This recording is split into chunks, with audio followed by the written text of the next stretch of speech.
Традицијата на македонскиот народ има големо значење во зачувување на историјата. Длабоко во раскошните народни носии кои бликале со специфични бои везови, украсите и орнаментите во градските куќи кои со пот биле создавани да го бранат достоинството на македонците, раскошниот архитектурен стил на градските и селски куќи кои до ден денес гордо стојат на македонско тло, но и драворезите и литературни дела ја опишуваат социјалната и политичка состојба на македонскиот народ низ историјата. Трет ден Великден, небото тивко чиниш се родило повтор пат. Македонија го чествува овој голем празник, чествуваат сите православни верници, чествува и Гевгелиско, но на поразличен начин. Телевизија Нова реши да го посети овој крај. Патувањето ни започна од Скопје, но вистинско доживување областа кај Демир Капија, која ти нуди одлична гледка на стрмната клисура и раѓање на нов предел во Македонија, исполнет со медитеранска клима. На влезот од село Миравци ке слушнеш, Македонија го има Миравци, а Миравци ја има традиционалната манифестација Ѓурамара.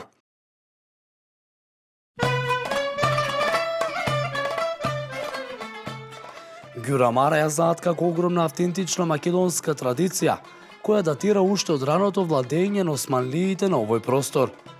Символиката и самата кореографија третираат вистински настан кој се случил токму во ова место, на третиот ден од Великден. Познато е дека ова традиционална манифестација, изворно преку својата комплетна оригиналност, се одржува со векови на овие простори. Символиката на манифестацијата Ѓурамара е тоа многу одамна, од турско, по некое поточно видување кажуваат дека оваа традиција е околу над 100 години, 110-112 години тука некаде. Мештаните велат дека кај да брзаш, мора да подзастанеш и дел од своето време да го посветиш уживајќи во шаренилата, кои го опишуваат макотрпното страдање на македонскиот народ. Така да, ова манифестација ќе ти ја раскаже целата приказна. Приказната датира уште одамна. Во тоа време, сите христијански празници, вклучувајќи го и големиот празник Великден, христијаните редовно ги славеле под стегите на османлискиот јарем на овие простори. Богат фолклор, име носија, име песни, име обичаи, го имаме тоа што скоро никој го нема тука. И на поширок поем, да речеме, ние во Републиката ни на страна, тоа што ние го носат, нашите луѓе, нашите везови, нашите носи старци. Ние имаме 4 носи, што са останали од старо време.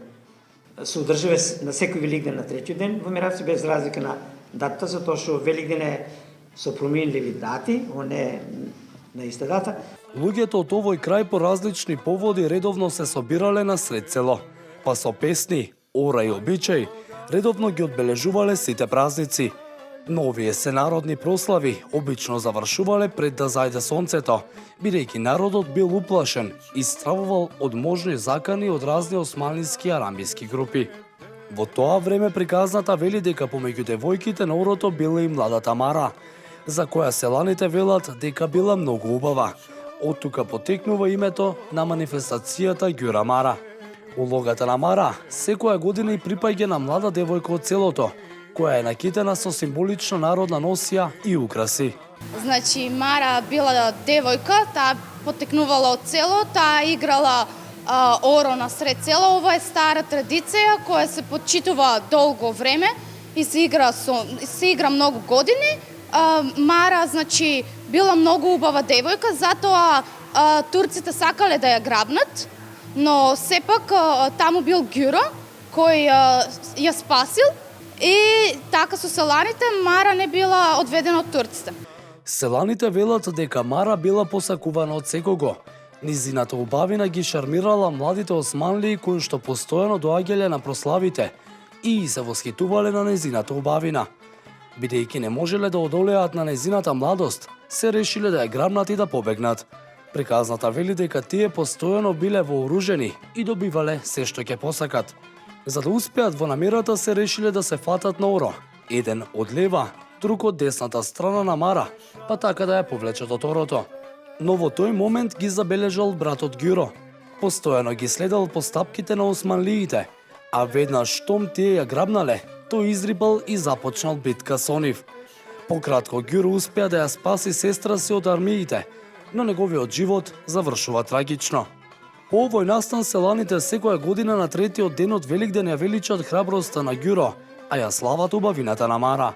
Како главен покровител на манифестацијата години наназад се јавува општина Гевгелија и Министерството за култура. Во општина Гевгелија со буџетот кој е предвиден сега за 2016 година имало програмата за поддршка на културните манифестации предвидено над 4 милиони денари. Значајни средства се издвојуваат и за поддршка на сите културни уметнички друштва, за ансамблите. Значи, така и за културно-уметничкото друштво Танец од Миравци, кој што е носител на оваа манифестација сега каде што се наоѓаме манифестацијата Ѓура Мара.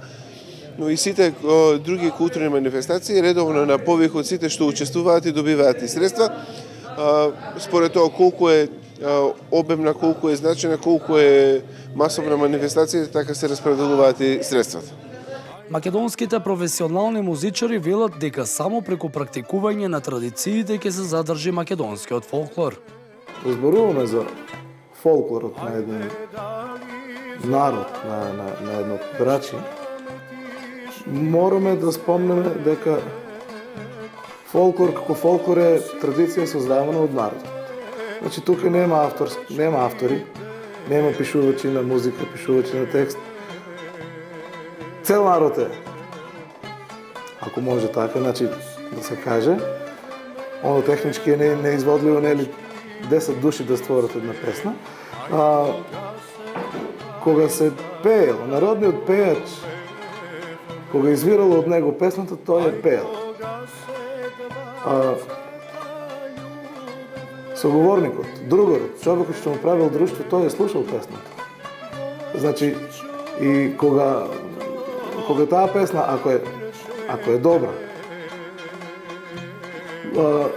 тој народен пејач ќе испее во друга пригода. Така некако се ствараат. Значи нема оставени запишани траги од песните, затоа викаме народни песни, фолклорни песни, немаат автор. Кога зборуваме за македонскиот фолклор, како настанува песната, како настанува една народна песна на народно пајорските игри, мораме да кажеме дека бидејќи и самиот збор народно творештво, традиционално творештво, самиот збор се кажува, тоа нема, песната нема автор, се стварале колективно. Традицијата на македонскиот народ има големо значење во зачувување на историјата. Длабоко во раскошните народни носии кои бликале со специфични бои везови, украсите и орнаментите во градските куќи кои со пот биле создавани да го бранат достоинството на македонците, раскошниот архитектурен стил на градските и селски куќи кои до ден денес гордо стојат на македонско тло. Но и драворезите и литературни дела ја опишуваат социјалната и политичка состојба на македонскиот народ низ историјата.